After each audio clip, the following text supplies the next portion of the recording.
like longer than probably 95% of the room has been alive, which is crazy. Maybe 100. I'm looking around like maybe 100%. So I've been an actor for 28 years. So that's a long time.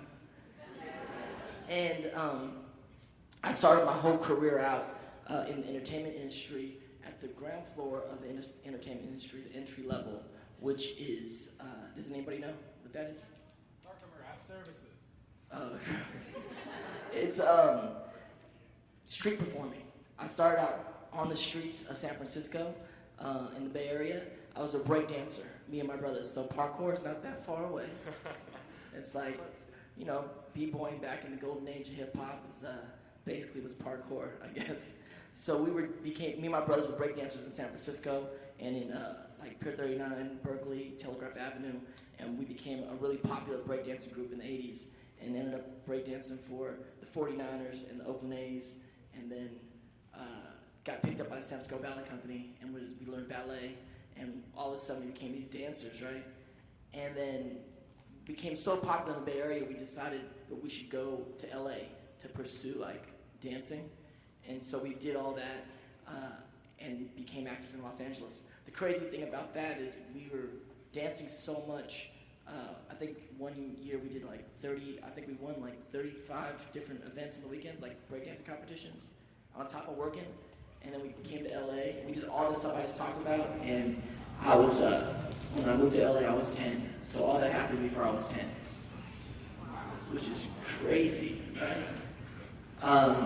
And then when I got to LA, we got to an acting class, and me and my brothers became actors. And it's just the life that like the artist kind of just became, went from dancing to acting. And then throughout my life, I was very lucky to do great roles, like being discovered by Spielberg, doing Hook when I was 15.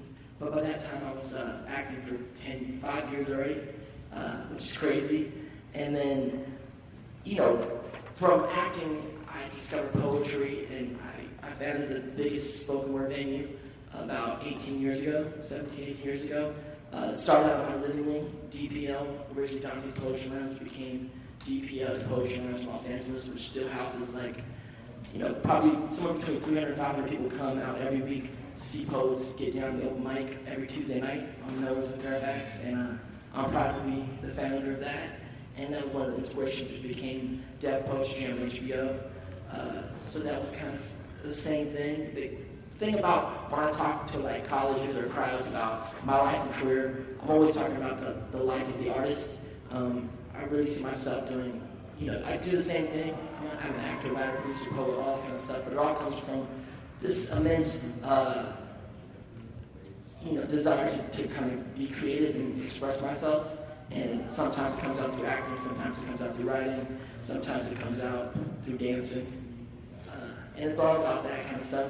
But, so this is like the Dante Basco panel, and you can pretty much ask questions about anything in my career, or anything. I don't know. If you follow me on Tumblr, people ask me questions about all kinds of stuff, and in the middle of the night, I have the answer. Or not. So, Brian, want to talk to folks? Yeah, so we're just going to open up some questions. So you guys want to line up right here. But I actually had a question for you. Go ahead. That I want to do. So I'm an artist too. You know, I have a lot of different things I like to get into. Yes. How do you, like, did you ever have a time where I guess it was just like hard to juggle all the different like passions you had? Yeah, I mean, right now it's pretty hard. It's hard. It is hard. You kind of have to figure out what's most important on the list, and then like, Right. you have to constantly like get things accomplished. Part of having a lot of interest, which is not bad, is sometimes you can have a lot of things undone. Right. But you got to concentrate on getting things finished. If you start something, you need to get it done. It's okay to have a lot of interest, but whatever gets started has to be a policy. Like, you have to get it done, or else you're gonna spend a lot of time chasing your tail. Right. Yeah, that's because I got graduated last year, so I had all these things I'm trying to get into. Congratulations. And times just like got harder because I working and stuff. So Yeah, just prioritize and know what needs to get done, and just make sure like it gets done. Like I wrote a play. When I wrote this play, I got excited about make sure the play gets produced. Right. And then, once that gets done, you can move on to the next thing. I have to create this company called Fan Society. We do this thing called Cosplay Ball. Right. Like, once it goes into motion, my whole thing is like, once we say we're going to do it, we have to get it done. I'm not about like trying to put things in motion and then have them die. Do it till it's done. That's cool. And then I think you guys like tour questions, like just general questions. Yes. A lot of people probably came up. So you've done a lot of animation voiceover, you've done film, you've done television. Is there one you prefer? No, like I said, with me, it's kind of all coming from the same spirit of expression. So, I'm fortunate to have a very cool career as a voiceover actor, but I'm just an actor that kind of tripped over somebody and wound up in a vocal booth. And so when I'm acting, I just act. Whether it's a camera in front of me or there's a microphone in the booth, I'm pretty much still doing the same acting. That's the kind of actor I am. Just try to be truthful and honest in the moment. Awesome, cool. Of all the characters you've played, is there one that really resonated with you the most? They're all special for different reasons. Different characters for me represent different times in my life, right? And everything that goes along with that stage of my life. Rufio, I was 15, so everything about being 15 and being a teenager and those years from like shooting it at 15 to the film coming out at 16 to just all that madness, like those high school days, that kind of represent that time. So it's like those kind of things, all these movies. There's a film I did called The Debut, which is the first time I got to play Filipino. I'm Filipino-American, so very special because of that and all my family in the film and representing that kind of stuff.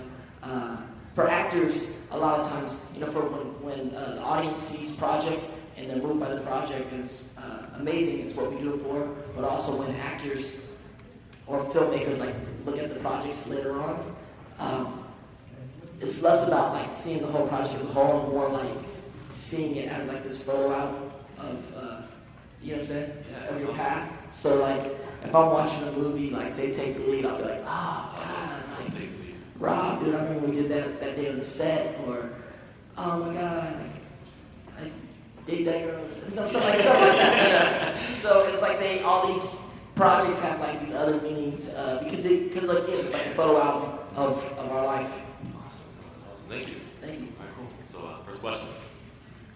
When does the holder is on his life-changing filter with Zuko?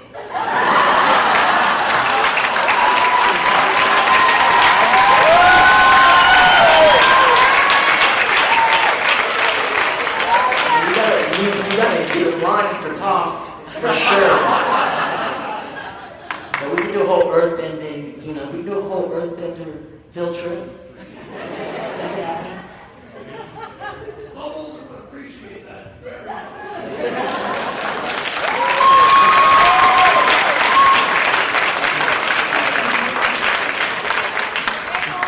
Good morning. I'm doing well. How are you doing? Yes.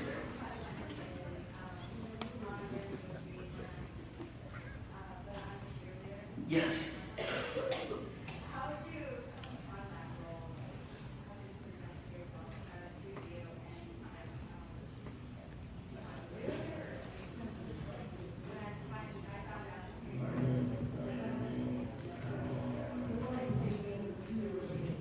Yeah.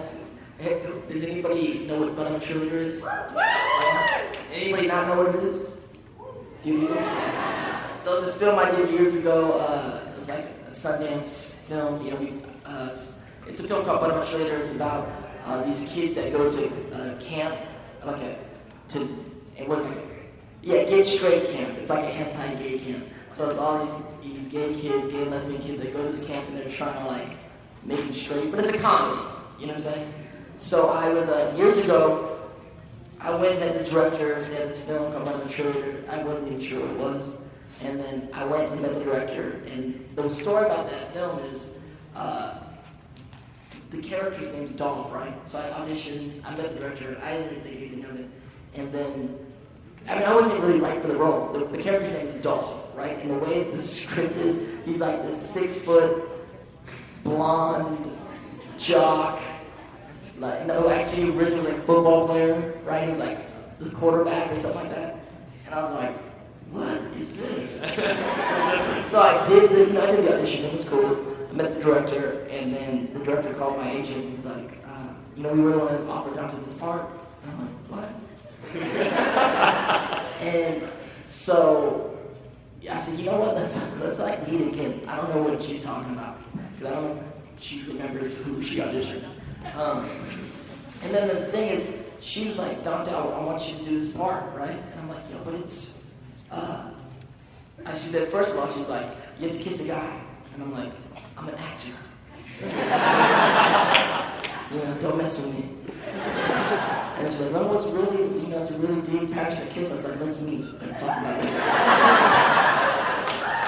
And so, when I met the director, and she's a lady, Jamie Babbitt, and she said, the thing about with her is, I said, like, Dolph is, well, I don't get it, like, this tall, blonde guy, like, what's your vision? And she said, well, really, Dolph is the boy next door, and to me, you're the boy next door. And it very much is true. If someone that had, like, the vision to understand and see past race and ethnicity and just kind of understand certain attributes like that, I was like, I gotta work with you, because you kind of get me, so that's cool. And that was like one of the reasons why I definitely decided to do the film. And then the first time I got to play gay was that film, and it was crazy because I was like, I did some research. I went to this gay bar in West Hollywood. I mean, what I'm saying, not a gay friend, but just to go there, like, and ironically, I was like in this bar, right? And it's like West Hollywood's like town in LA, and they go hard. Like, first of all, it's like boys' town. But then at the same token, like, they go hard every night. So I'm like, I took some friends, and I was like, yo, we gotta go to this bar called Mickey's, right? I think it's called Mickey's. And I'm in there, and I'm like, wow, I'm a little nervous. Because I had never, like, been in a gay bar up to that part of my life. And, like, dudes were just coming in, taking their shirts off. I was like, what's going on here? This is crazy. But I stayed there long enough. I kind of, like, kicked it, talked to some guys, and just hung out, and then I saw this one guy rolling, and I swear, he was Dolph. I mean, he kind of, I don't know, he was like kind of, I couldn't tell what race he was, you know what I'm saying? And he was wearing a Leatherman's jacket, and he was like super jock. It was crazy. It's like weird, like sometimes you do research and kind of everything lines up, and it was very cool. But I love that experience, I love that film. It was my first time going to Sundance Film Festival, and it just became a classic, so I'm happy to be a part of that film.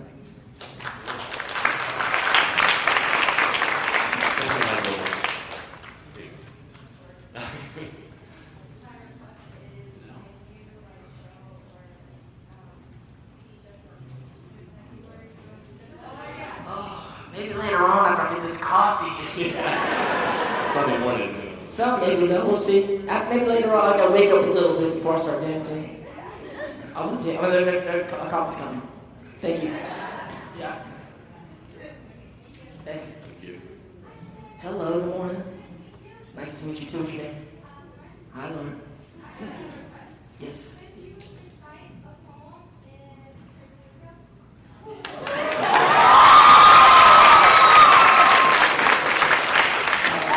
Yeah. I mean, I wrote all these little avatar poems. You guys follow me on Instagram? So I guess we could do a few. A poem called Honor for something lost or misplaced, etched into your consciousness like a scar upon your face. This honor that you chase isn't always what you thought. Matter of fact, the fact that you always had is the very reason why you set out to prove its existence from the start. And then there's... Thank you.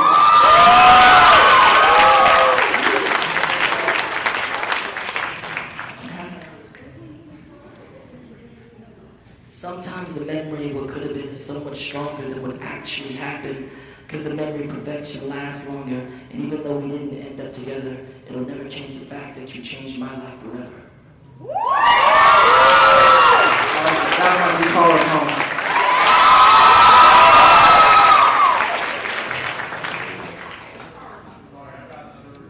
Yes. I've got a friend here who's a little shy, and she's a huge fan. It's her birthday today, and I was wondering if you could say one for her. Sing what? Okay, where's she at? What's your name? Can everyone help me sing once I start? Happy birthday to you. Happy birthday to you. Happy birthday, dear Amanda. Happy birthday to you.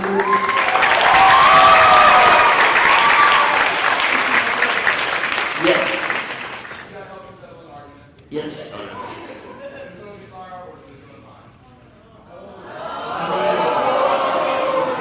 This is the thing. Like, I like Azatari, So I feel like Katara and Zuko are so. We're shipping now, all right?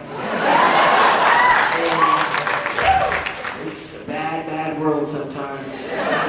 We're shipping, but so. I think like Zuko and Katara, I feel like are soulmates, right? And there's like these magical moments. I mean, he ends up with May. That's cool.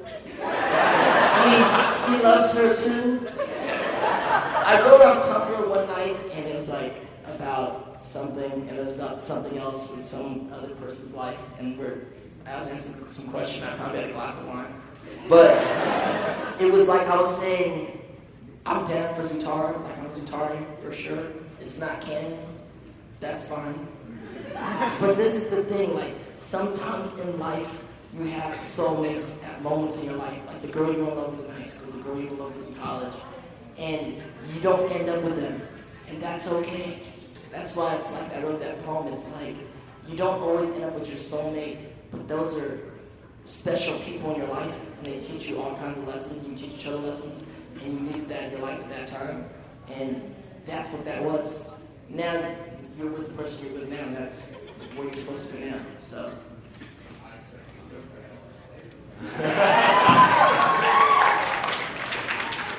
I don't mess around with my ships, man. Hello.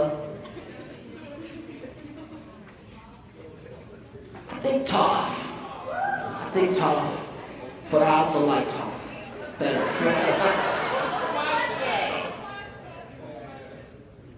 Get up on the mic. Get up on the microphone, too. The mic's off? Hello? So yeah, hi. I was just curious. I'm always interested in actors and voice actors, and whenever you go in to create a new character, it's always interesting. I was actually at the Animaniacs panel yesterday, and he was saying that he didn't get the character until he saw a picture of the character, like that he perfected the voice. And so I was interested because I know a lot of the Avatar artists work with martial artists, and I'm a big martial artist. So I was wondering, as far as creating Zuko, did you work with any of the martial artists that came in, or did you form the character mostly off of what you saw the artist produce? At the very beginning, I met Sifu Kisu like early in the game, and it was like a weird kind of whole beginning because we're like, what the heck is this thing we're doing? Like martial arts were coming in, they were shooting us, record the first season, like, I don't know what was going on, what kind of animation is this? And I didn't see a picture of Zuko for like a while. I think with Zuko, we just kind of, me and like May and Mako and Jack, it's like we just kind of really formed those characters by just kind of like acting with each other first. All that happened organically. I really didn't have, for the longest time, like for the first season, I didn't really have a real image of who Zuko was visually. And it's not always my job to do that. Obviously, I'm not an animator. It was just really kind of carving out his, finding out who he was just through kind of interacting with the other actors in the room. So for me, that whole process was basically just from the scripts, from ultimately reading what was going on and interacting with May and Jack and Mako, which, it's kind of, it kind of starts forming itself. I mean, especially with my relationship with Mako. Me and Mako have worked together several times in our career. He's played my father and my uncle several times, and so for him to play my uncle again, and especially his final project was pretty special to me. So certain things were kind of already in there for us, and me and May already had a certain relationship coming from American Dragon, so there was all these like things that lined up for that project that really made it real cohesive early. But I get what people saying, sometimes you do have to look at a character and that kind of gives you something as far as the voice, but for like me, May, Jack, Mako, we really all use our own voices. So it's really just us acting with each other. And that was something I think really organic and beautiful about how that project kind of worked out. It was none of us doing any character voices, it was just us acting, doing real scenes with each other. That's really awesome. I just wanted to say thanks because I don't think anybody could have brought Zuko to life and off the page more than you. Thank you.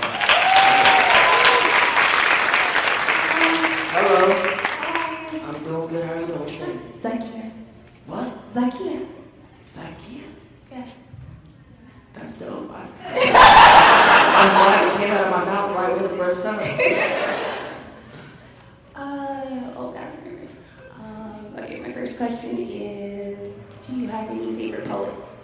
Yeah. Or some of your favorite poets? Well, tons. I grew up loving a poet named Charles Bukowski. It's great. If you don't know who he is, you gotta check him out. I love poems. So it's like a lot of stuff, Shakespeare sonnets and things of that nature. But then modern poets are like some of my favorite poets are some of my best friends. Shihan, Inkyu, it's like Bosia, like all these modern spoken word artists. So these like kind of cats you should Google and Javon. There's like amazing poets. You see like a lot of spoken word out there, but like there's a lot of great classic poets too. Certain poems, all of the stuff you grew up on, How Do I Love Thee, Let Me Count the Ways, that kind of stuff. My favorite poems are like love poems and then like political poems. So I kind of go back and forth. Second question. Yes. Of course, it's Avatar related. What's your favorite fight scene that Zuko ever did? My favorite, I think about that. Probably I was saying yesterday or 2 days ago to Pam. I don't know what day it is anymore. That my favorite stuff. I think my favorite fight scenes are with Zuko and Azula. Oh yeah. Just because their relationship is so awesome and crazy. That brother and sister thing. And I love working with Gray. And Gray Lyle, who played Azula, she was awesome in the booth, and I love her. So when I get together and work with her, it's great. But just the banter, like while they're fighting, the banter is amazing. So I love it. Thank you. Love you. Thank you. All right, guys, we're going to try to keep to one question per person just so we can get everyone to go through. Thank you. Good morning. Good morning. I do have a question about Avatar. Zuko's a really human character. He's just so alive, and I just wanted to know if you have a particular episode or set of episodes of personal growth with him that you really enjoyed making. Well, there's like, I always say I love when he goes on a date. That whole episode is amazing. That's my favorite episode. It's because, I don't know. I like going on dates. I don't know. So that was cool. But also, all my stuff with Mako was very special to me just because he was always a very special kind of person in my life, an actor that was really mentoring to me in my real life. So having these conversations with Zuko and Elvira were amazing. So one of the most memorable moments for me was after Mako passed, which was really emotional for everybody. And so that episode, ironically, was this the scene where like he's in prison or something like that, right? And then I go to talk to him, but he has no words. So I'm doing all these lines, but ironically, there's no.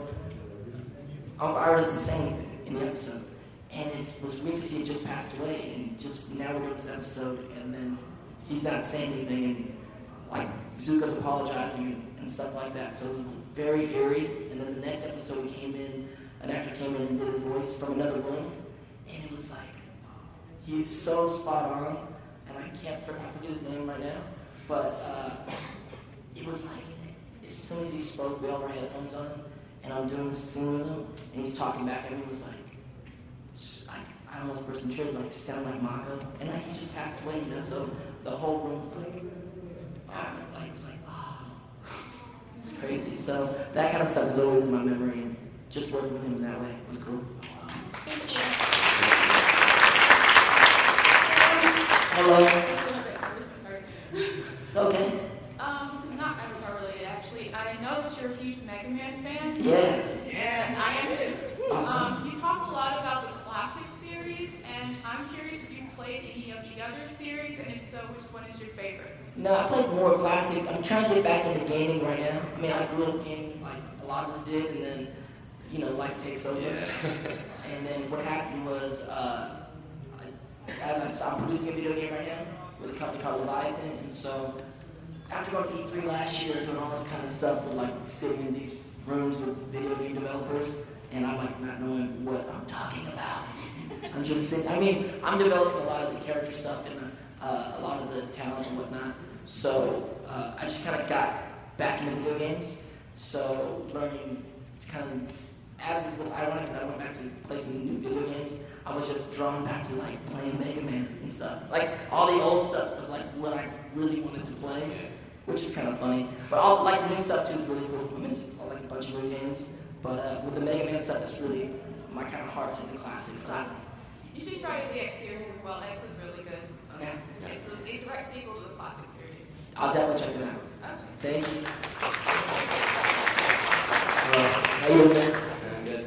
I want to know, how is it like working with Kevin from Kev Jumba and Hang Loose? Yeah, Kevin Wu, Kev Jumba. Awesome. YouTube generation. He's cool, man. We met like a few years ago. Him and actually AJ Raphael, they're friends, and they're all like YouTube guys, right? They're the ones that got me on YouTube and online and doing Tumblr and all this kind of stuff because they're like, when I first met them, like, they're like the kids or whatever, like YouTube kids, right? And they're like, we're not YouTube kids. I'm like, all right, whatever. Kind of on to me. And so we met up at this bar, right? And Kev's like, I knew AJ, and then AJ's like, you gotta meet my friend Kev. And then these guys are in a bar. I don't think Kev's old enough to be in this bar. So I'm like, dude, how'd you get in here? He's like, I don't know, just snuck in.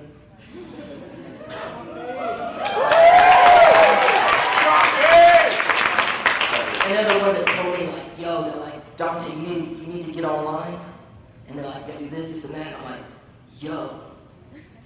I was like looking at them like kids, right? I'm like, yo, I'm not online. All right? I don't do that. And they're like, Dante, Google yourself. Literally, he said, Google yourself. You're online. And I was like, oh. He's like, and he was like, if you don't really kind of like welcome yourself in this whole thing, you're kind of missing out on this whole new world that they're all doing. And so I kind of jumped in. That led us to working together, like talking, hanging out. And I was like, yeah, you know what? You guys are great doing stuff online. I make movies. We should make a movie together. And then that led us to start writing a script together, and then going to Hawaii to shoot our first film, Hang Loose. And the biggest thing is, like, I was so inspired by these guys. Really, you know, what they taught me is, like, they're pretty much writing, directing, producing, running a whole station, and they're doing it well. And they're making money at it and creating this great life for themselves. And I told them all that they're doing, they don't even know what they're doing yet, you know? And not in a disrespectful way, but like in a magical way. Like I was like, you guys are like children prodigies, even though like they're 21, right? But like you're kid prodigies, and you're having all the success, which is great. And when I say you don't know what you're doing yet, it's not to like disrespect, is to say there's so much more potential where you guys can go. And so doing stuff with them now, we still collaborate on new things. We just produced another movie for Kev with Justin Sean called Man Up that should be coming out soon. I wrote a film, a musical for AJ Raphael, Red Roses, for his first album. So there's like all this great energy and collaboration going on. So yeah, working with those guys are amazing. Thank you. Thanks, man.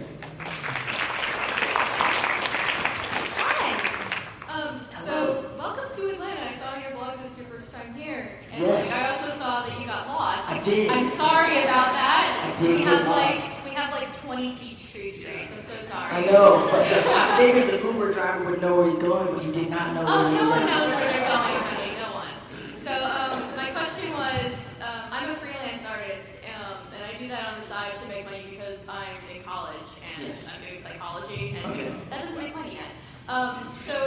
have any advice for anyone that's freelancing right now? I'm also a freelance artist.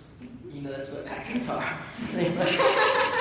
I don't know. You're a visual artist? Yes.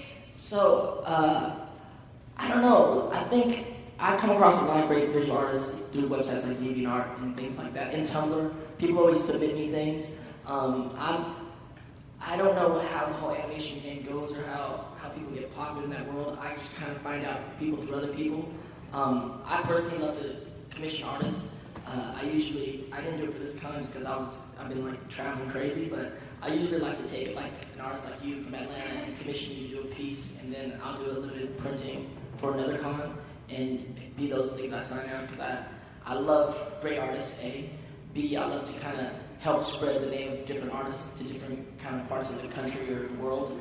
Like, yo, I met this cool artist in Atlanta, this is their stuff, it's like a limited printing I did, and I'll commission and pay the artist, you know, part of that. So as far as being an artist, you just gotta be out there. The whole thing about us being tortured artists, I don't really kind of buy into that. I have a lot of friends that are like that, but for me, I'm always like, we need to kind of keep forcing ourselves to express ourselves and kind of be social, even though it's not our best thing sometimes, but to really get out who we are out there and let people know who we are and show people our art. Like, don't be scared to show people your art. I was just at a little hotel thing last night, and I met these 3 young artists that go to art school here in Savannah, or somewhere in Savannah or something like that. Yeah. And so we're talking, and then the next thing I know, boom, like out comes their books, and we're like talking about the project that they're working on, and you know, they're kind of picking my brains for ideas. So, and I gave them the ideas I had and exchange information and stuff like that. I think as an artist, there's a bit of networking that has to go on, and not in a cheesy way. Like, I always hated that too, and that's probably one of my downfalls growing up. It's like I never wanted to bug anybody or be like too toot my own horn or anything like that, because I kind of shoving your card to people. Right, like I'm not that guy, but at the same time I'm an artist, and there's a lot of things I do, and the things that I do, I'd like you to see, because I'm proud of it. You know what I'm saying? So I try to come at it through that point of view. So if you're an artist, I'd say, you know, if you're an artist and you're a good artist, someone told me this, like, they're like, if you know, metaphorically speaking, like, if you had the cure for cancer, wouldn't you want to tell everybody? And I'm like, yeah. And they're like, that's what you have to feel your art is, the cure for cancer. And that's how important it is to get it out in the world. And what would you do if you had the cure for cancer? You would do almost anything to let people know about it. I don't know if my art's at that level of cancer curing. I know, hey. But thank you. You're welcome, thank you. That's really solid. I mean, you know, we're all artists. I think everyone in the room is an artist to some degree, whether you're going to make your living at it or not, I can tell. Especially, that's one of the things I love coming to cons, is because I'm around my people. You know what I'm saying? We're creative folks. We are, that's what we are, you know? So, we'll keep going. Hi. Hi. I have an Avatar-related question, and that was, what was your reaction to getting the voice acting role of Prince Zuko? My initial reaction was like, cool. Like, you understand when it's like early in the game, you know what I'm saying, of a series, A, you don't know what it's going to be. B, you don't know how long it's going to go. It's just, so when you first get a job, it's not even a series. All it is one episode. It's a pilot. So when you like, oh, you came in, you read for this thing, you know, it's like Zuko, Prince Zuko, and I'm like, first of all, the first thing I saw Zuko, I thought of like Danny Zuko from Grease. That was like my first initial thing, like, is this like Danny Zuko from Grease? I think I said that in the booth. So when I got the job, I mean, you know, you're like happy that you got a gig. Like every time an actor books a job, you're happy because that means someone likes what you do. So, but literally at the beginning, I didn't even really think about you know, how great it was going to be. I just thought I was going to do a gig. Well, I think that's great. I think that's what we should do. I always like to, you know, remind artists, young artists especially, first-time directors, first-time actors, like, we all want to be great in the projects we do, like, especially when you're working with them. We're like, yo, it's not really our place to kind of be like this is gonna be the greatest thing ever. Like, don't think, if you think like that, it's gonna be, you get soul crushed. Like, just think about doing great work today, in this moment. The audience and the critics and stuff will tell you if it's great or not, like 10 years from now, you know? Yeah. But so, to answer your question, initially, I was just like pleased that I booked the job. When it became this kind of phenomenal hit, we were like, yo. That's when we were kind of blown away. And not just me, but like us as a whole crew. And I think really, like me, Jack, and Dave, we saw each other all the time, so it didn't really affect us as much. Like we were just each other like, this is kind of weird. Like one other time I knew it was really big was, I forgot the actor's name. He played, what's his name? Well, he's a British actor. He's Malfoy in, what's his name? Isaacs. Yes. So, Jason Isaacs, right. Sorry, Jason, if you're not there. He's cool. So we did a few scenes together in the first season, right? And where he's like beating up Zuko and all this stuff. And so I ran into him at Sundance, right? Sundance Film Festival, and he was like, hey man. I was like, what's up? I forgot his name at that time too, but I was like, Malfoy, what's up, dude? Jason, I can't forget that name. But he was like, how about that cartoon we did? I'm like, I know. He goes, what the fuck? How come it's so big? I was like, I don't know. We're literally like in a coffee shop in Sundance in the snow and like talking about Avatar. I was like, yeah, it blew me away. That was one of the moments when we started going, we didn't even know what we were doing, you know? And I think that's kind of fun and magical. All right, thank you. Hi. My name is Megan. Hi, Megan. I'm a huge Hook and Take the Lead fan. Awesome. What were your favorite scenes in working with Robin Williams and Antonio Banderas like? What were your favorite? Yeah. Those dudes, the thing I can tell you about Antonio and Robin, like, you know, movie stars, like big time, big ass movie stars, there's like a reason why they're movie stars, you know? When I did Take the Lead, you know, like thinking I'm hot stuff or whatnot, like, I do alright, you know? I do alright. So, we're in dance class, we flew out early doing dance class, and then when Antonio Banderas walks in the room, like, yo, like literally everybody's like, whoosh. I mean, including me, right? And I'm like, damn, that dude's sexy.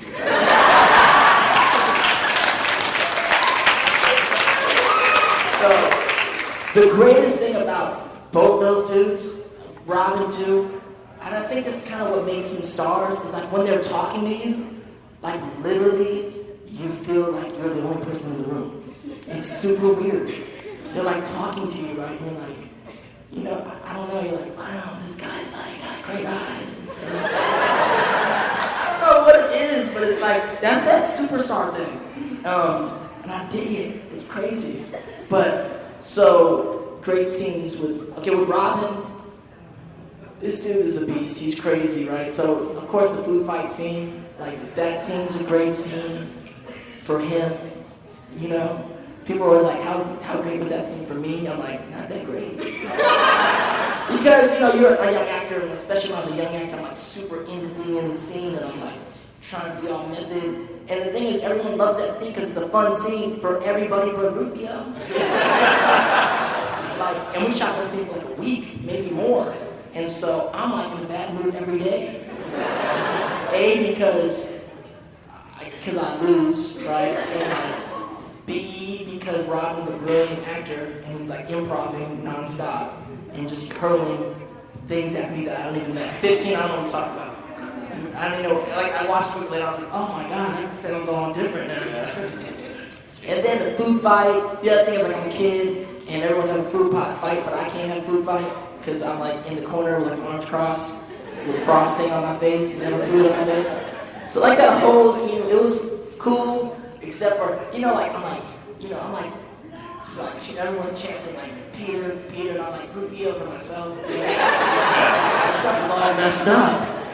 And it was actually because as an actor, you're in it. I mean, we get caught up in that stuff. That's a memorable scene for myself too. And then with Antonio, like, there's like all these like cool little scenes. I did when me and him this interaction. The director of that movie said I was able to change Antonio Banderas' performance twice in the movie through my performance. and she thought that was amazing. And I love doing that kind of stuff because, you know, my whole thing about when you act, is there any actors in the room? Actors? There's some actors, yeah. So when you're acting, for me, it's like, I love acting, right? So there's like, you create these characters, you do all this stuff, but I try to find, every time I do a project, I try to find a scene or a moment that's like not acting, like a moment that's like really me, Dante, kind of expressing like something, like for real, like just don't act, right? And I think that truth sometimes kind of helps glue the rest of the performance together. So I had a few moments like that with Antonio where we just kind of got to talk, like Dante to Antonio, which just happened to be on screen. So like those moments are special to me. Thank you. Hi, Dante. Hello. I'm getting all deep and stuff, sharing some of these answers. Damn. This is Sunday morning, you know? It's like church up in here. Alright, first I just wanted to thank you for coming to Atlanta, and I hope that you'll come back and maybe bring you. Thank you, MomoCon, for having me. It's great to come next time. Great battle with you. But I wanted to ask you, you just did your first cosplay, Zuko, and you look amazing. Thank you. So I was wondering what your next cosplay plans are, like another version of Zuko, another Avatar character, or just something completely different. Yeah. I did love that. I love. Did anybody see my cosplay here? Yeah? Well, if you didn't see it, you can go to my YouTube channel because I do this web series and putting it together, and it's really less of me putting together. It's really less of like my interns helping me build a costume. It's more of me helping them build my costume and screwing up. I didn't know what I was doing. It's hard to do this stuff, but we had a lot of fun from shopping to doing the patterns, all that kind of stuff. So my next one, we talked about it, right? So we want to do another cosplay ball. I don't know if it's going to be in LA or it's going to be around the country somewhere. There's like a few things. Atlanta, maybe.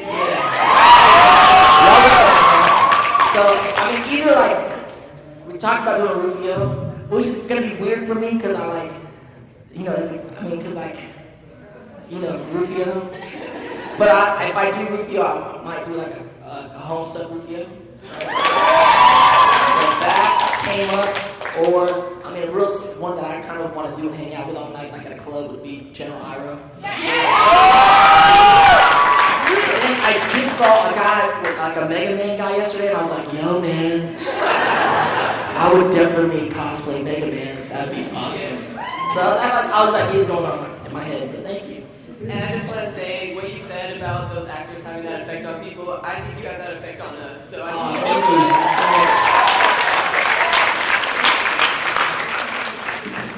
Hi. Hi. First of all, before I ask my question, I just want to let you know that, like, what you were talking about today, you're really inspiring to me because I just recently, like last Friday, graduated from high school. So, congratulations. And like a lot of the things you're talking about, being an artist and like all these things that you do, and like you're talented in so many different ways. I feel like that you're sort of like me because I can do a lot of different things. And I was wondering, like, what would you say would be like the way to become successful in what you want and what you love to do in life? It's a big question. What's your name? Bree. So, well, basically, this is the thing. But I'll just give you this. Well, I mean, you're an artist, right? Obviously, and that's great. Success is different things. There's like, I mean, basically, like, this is what I tell people, right? I mean, okay, I'm a Harry Potter fan. Harry Potter fan? Okay. So, basically, my whole thing is, in this world, you know, if you're going to be an artist, an artist is not a job, it's a lifestyle, essentially, right? But it's a great lifestyle. This is the thing. In the world, there are muggles and there are wizards. And once you discover you're an artist, make no mistake, you're a wizard. And this is the thing about being a wizard. A lot of people in the world are muggles, including your family members, sometimes your parents, people you love.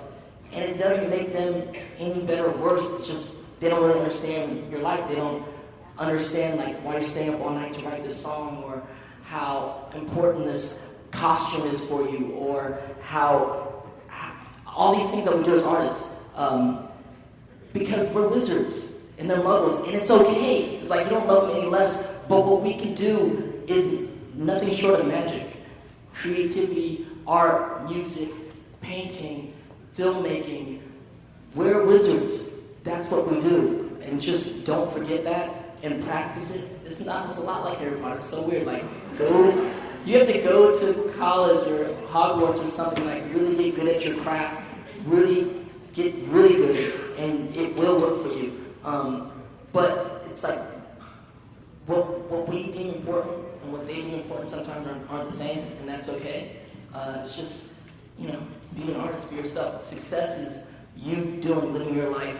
You want to make money off your art, and you will as you progress.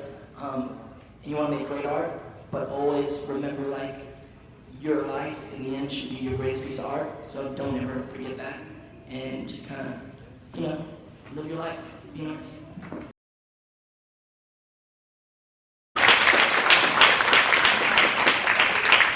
I was wondering if I could get a hug. Oh, for sure. Afterwards, I'll do. Thank you. Thank you. That was amazing. That was amazing. So, Hello. perfect.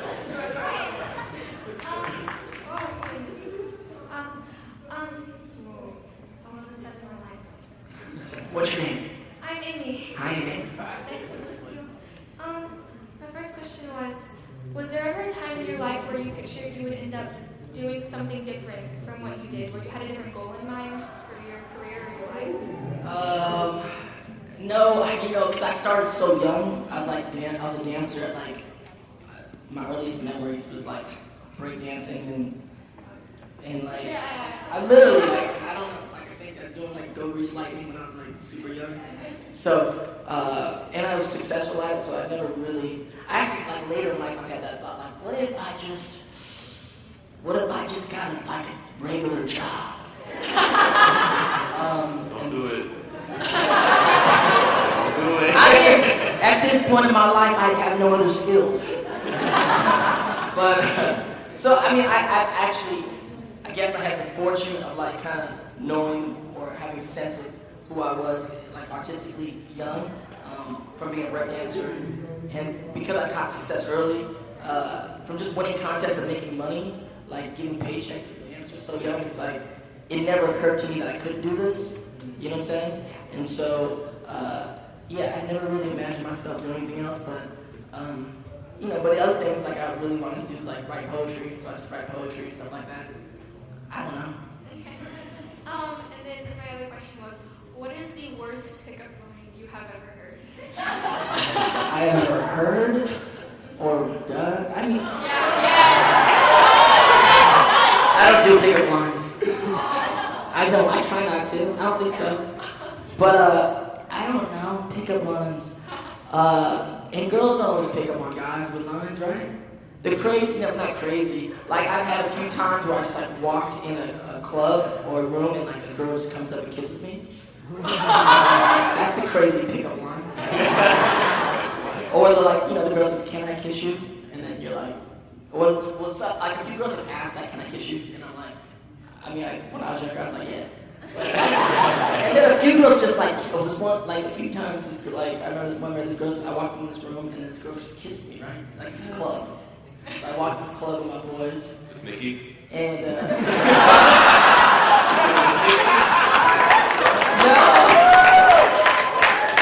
she just kissed me and then, I don't know, within a second, like I just started kissing her back because I was like, I think, she's cute, like, yeah, I don't know.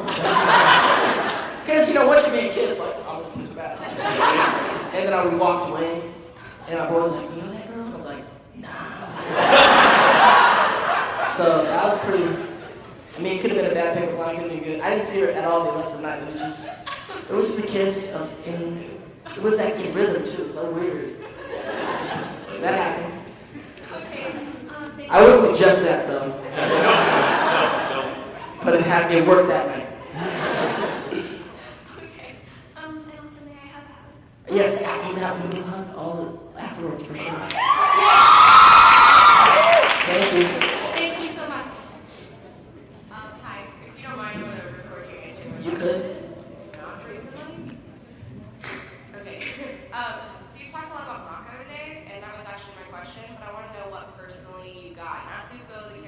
development with Iroh, but what you personally got from Mako, like what he taught you to go on. So many things. I mean, so I started this Asian American Pacific Island company, right, which is filmmaking company called Kinetic Films in Hawaii. But that all came because of Mako. So this after he passes away, right, and then he's this major. For people that don't really understand what Mako is outside of Uncle Iroh, Mako's probably one of the most kind of prolific, very important characters in Asian American Hollywood. So he's like nominated for an Oscar for Sand Pebbles. He started the biggest and the longest going ethnic theater company in America called East West Players. And he was an activist and aside from being a great actor, so he did all these things about trying to help the community out. And I never thought of myself in that way at all, right? So when he passes, he's played my uncle like 3 or 4 times, or my father, like in my career. And just like I said, like in the grave, it's like, wow. I realized, it came to me like one night. It was like I'm in the same lineage of like these Asian American actors, and learning so much from Mako the last 20 years. And that kind of grew in my mind. Where it's like, yo, I can't just look out for myself. It's not just about me and my career. I'm at a time, even though I'm still young, but I'm a veteran actor. I'm like 28 years deep in this industry, and now it's time for me to start looking like Mako to the next generation and start creating opportunities for the next generation and really looking out for the community and try to leave it better than it was when I got here. And so he was the biggest inspiration in me kind of creating these companies and these kind of ideas about trying to bond with the next generation and kind of help them rise. So that's like the biggest lesson I got from Mako. That's a wonderful thing to hear. I also have a request, I know I'm not supposed to do this, but could you maybe just say, I'm so bad, why am I so bad at being good? In Zuko words for us? Why am I so bad at being good? Okay, we don't have a lot of time left, so we're gonna see if we can get 2 more questions in. That's all the time we have. No. We're having such a good time hanging out. Sorry. See how fast these go. It's cool though. I mean, it's cool. Like it just feels like we're hanging out.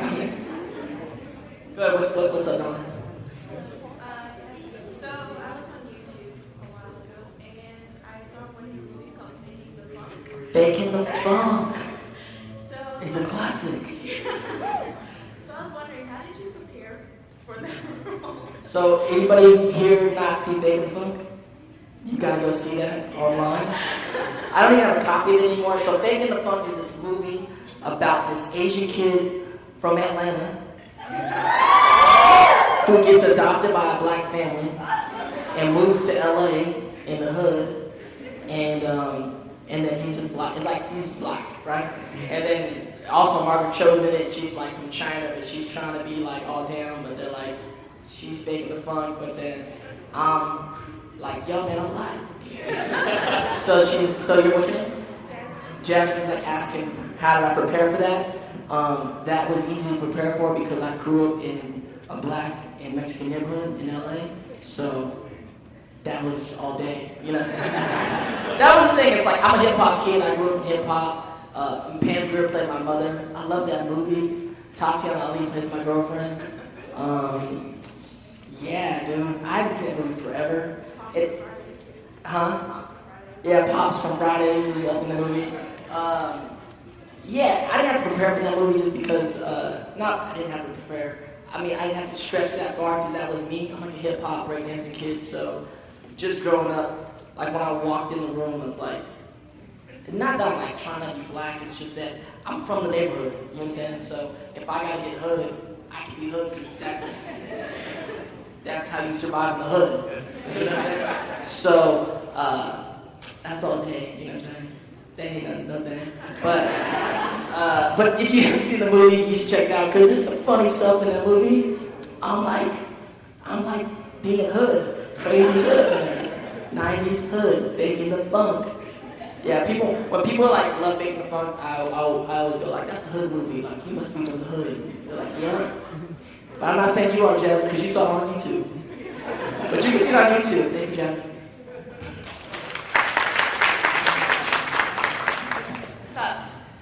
What's up? up with you? What's your name? Tiffany. Hi, Tiffany. Hi, Dan. I like your outfit. Thank you. It's all like purple, nice. And all like we have like, are your boots purple? No, they're not. They're brown. From this angle, I was like, yeah, you got purple boots. Not that crazy. So earlier you had mentioned how when you were 15 you played Rufio and how you had that evil mindset to get into the character. And now you have a web series with Rufio as the puppet. Right. He's getting into character all the time, that Rufio. Exactly. So how do you view him now? Like, who is he to you at this point? Yeah, to me, Rufio's 20. That's a good question.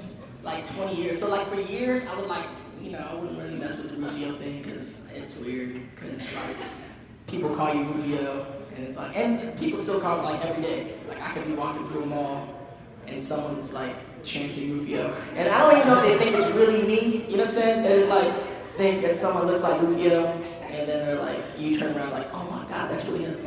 But 20, you gotta realize that Rufio's like 20 years ago now. So now he's just like this fun kind of thing in your past. I don't even know how to put it. It's like this, he's like this guy that's kind of cool. I don't know, like how do you think of Rufio? And Rufio to me is like, represents a certain time in my life, for sure. But also, I'm a fan of the character too. I think he's a cool character. He's just like this kind of fun, I don't know. I'm lucky to kind of have this iconic thing in my past that's like, I don't know, say if like when you were young and you like won like a Little League championship, right? For this like super famous Little League championship, like that's what Rufio is. So it's kind of weird to kind of have it for years, but now 20 years removed, I just kind of, like, I'm like you guys, I just kind of take it for what it is, like this really cool character that happens to look like me and sound like me still, which is weird. But it's just kind of like, I just think he's just kind of fun. I just kind of rolled it that way. And less of me, like I think a lot of people like the puppet and all, people come to me with these ideas for Rufio, like using the Rufio concept, and I'm just amazed by their imagination, how the characters kind of impact their life, and I'm like, oh, let's do it. The great thing about YouTube is kind of got us to be really free with creativity, and so I was like, yo, if you want to do that, let's do that. That sounds cool. So I've been kind of having like a lot of fun with it, just looking back, being a little nostalgic, Thank you. Thank you. So we can still get a few more in there, so let's get a few more. Really quick, this is like giant. My boyfriend's in the audience, right? And he's a big fan. Could you please say, Juju, defend your honor, your very best Zuko voice? What? Say, Juju, defend your honor. Defend your honor. Okay. Zuko voice. Okay. Wait. Ready? Yeah. Juju, defend your honor.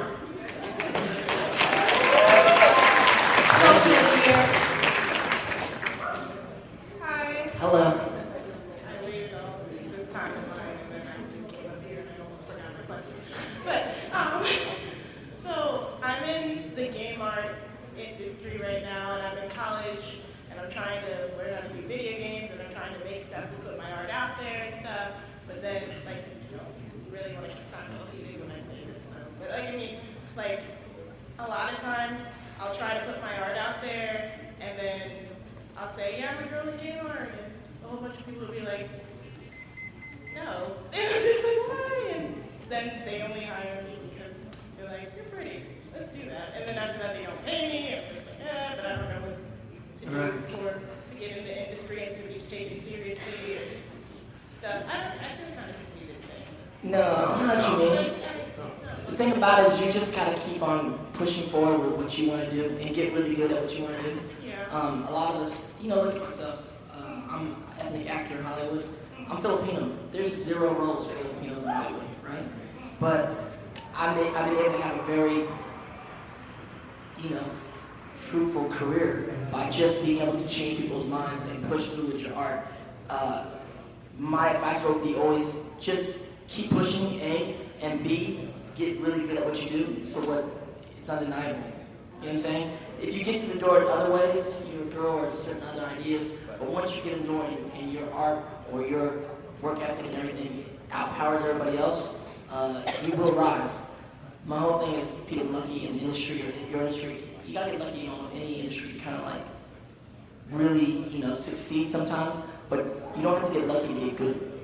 getting good is not luck. That's all work and discipline. And if you are good, you're going to be more lucky than others. Honestly, those companies that aren't going to hire you because you're a girl, you don't want to work for them. You're better than that, so keep pushing until you find one that works for you.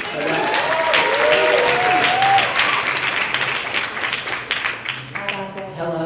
Feeling better now that you got your coffee? I am feeling a little bit better. I'm a little better. I ain't fully turned up yet. I understand. Coffee drunk myself. My question was, who is your biggest inspiration? I know that today you were talking about you adore Mark Hamill, but if that person walked through the door right now, dead or living, who would you? I don't know, man. It's good. It's like so many in my career. I don't know. I mean, looking up, growing up is like, just as an actor, you always look up to the greats, like that you want to be a part of. Is Marlon Brando, Monty Cliff. James Dean, it goes like Al Pacino, De Niro. I mean, these are the kind of cats that we all look up to, and the list goes on. There's like a whole lineage of great actors. I mean, Hoffman's one of them. I got to work with, which is great. And these cats are the ones who you're chasing always, as a young actor. So those are the guys. I mean, Brando, that kind of stuff. That's what we're like chasing. Still, we're all chasing. All the actors are still chasing. Thank you. Thank you.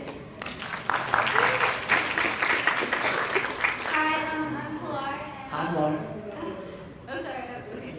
Okay, so you spoke about how some girl tried to kiss you, right? Oh, she kissed me. Yeah. Well, yeah. Anyways, have you ever had what was your most bizarre encounter with a fan? I mean, that was pretty bizarre. Really? I didn't know she was Was there no other one that was really whoa? Bizarre. Fans are really cool with me. Actually, I think as I got more engaged online, our relationship is super chill. So it's not even weird. It's yo, how you doing? Like a lot of people I meet that I've answered questions to online. So it's been pretty chill. As far as bizarre, I don't know. Really outstanding. I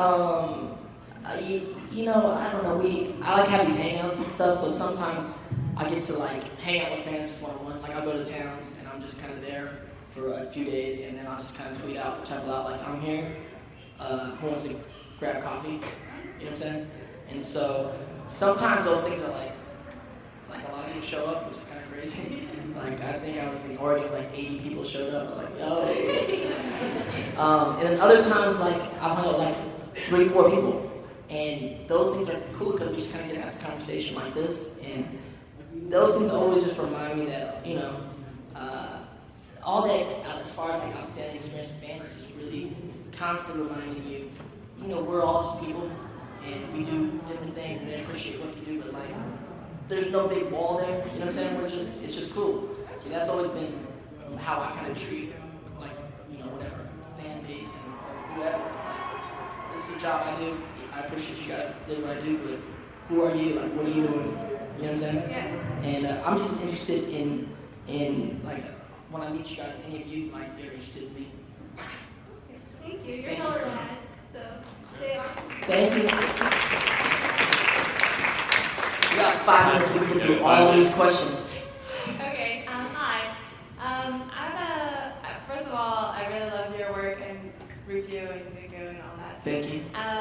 So, I guess, do you have any advice for anybody who is upcoming and wants to get into voice acting or get into acting? Do they need to go talk to film school friends, or is there an agent? How do you find an agent? Things like that. Yeah, I mean, it's all that. I always say it's hard. You can do it anywhere now with the internet. You can start honing your stuff in, especially voice acting, and start figuring out what you're doing. Ultimately, you may have to get to LA or New York. And once you get there, you got to join the hustles. Everyone's in that same hustle. Definitely study. If you study and you're around a lot of artists doing the same thing, you'll start figuring out the pathways of how to do what you have to do to be seen. It's all about getting exposure so you get the right agents, right managers, stuff like that. But just kind of jump in. It's kind of hard to do stuff halfway. If you're gonna kind of join this lifestyle, it's you gotta kind of all in. Because kind of going halfway, it's gonna be hard to succeed that way. It's hard to succeed jumping in all the way. So you might as well jump in all the way. You know what I'm saying? Thank you.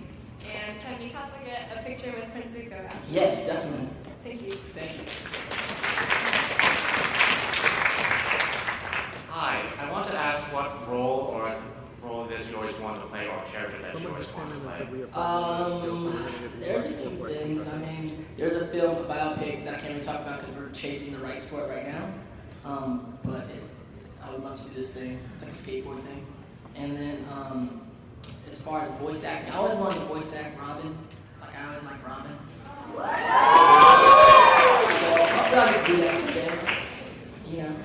And I actually auditioned for Robin a few times for live action with Schumacher and with Tim Burton and stuff. Robin, I still want Robin. Thank you. You guys can make these cookies maybe the last week. Sorry, Rob. I just want to say thank you for creating something so amazing to me. And I'm gonna start crying here. And I was just sitting on the edge and she pulled me up and was like, come with me. All good. And you're there for support. That's got good. And I don't know her. Okay.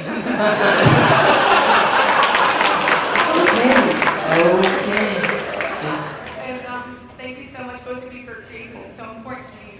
And yeah, thank you. Thank you. It wasn't really a question, but you know. We've watched Avatar last year like 10 times, the entire series. And awesome. Netflix needs to put it back, guys. Let's start a Twitter campaign for Netflix to put back Avatar. Thank you, you're the best, seriously. Thank you. Hey, my name's Darian. I've been enjoying listening to like all your advice and all the projects that you've been doing. I was wondering, have you ever thought about doing a comic, or have you? Did what? Made any comics? Oh yeah. Ideas or anything? Yeah. What's up, you guys? I see some artists in the back. Yeah, I mean, not making comics. I'm actually having. There's like an animated project that I'm putting together right now. There's like links on my Tumblr every Wednesday called Project Trihawk. So check out that. You'll get what it is as you see through the next week. And then there's also this. I was telling some of the artists back there about this this comic strip that I'm doing. It's coming out soon, hopefully. With these artists called The State of Dante, which is so. I was creating this IP, right? We're trying to like with this artist named Jermaine Jose. We're like, yo, let's create this comic strip for a new character. And then we were like, should it be like more like Rufio or Zuko? Or it's like do a mesh of them. Or like, oh, Jake Long. And we had all these ideas going on, and we couldn't figure out what this guy looked like or what he was gonna do. And then my assistant was like, it should just be you. I'm like, what? And so it's like you, like Dante, like these stories you tell, like we should just make comic strips of them. I'm like, okay. So he drew me up in this world, and then the comic's coming out. It's called State of Dante, and it's just weird stories from my life, but in comic strip form. So that's coming out. Cool. I'm just trying to make sure. Yeah, thank you. Yeah, I'll do. Can I do it? I don't know. What am I doing? I have an autograph signed right after. So just go over there. But are we done? Yeah, that's it. We're done, but I just want to think. I actually have. Who's the Zutara? I'm just gonna throw it out. Last time I threw it out, it didn't go that far. Oh no. I'm gonna do it this time. Oh no.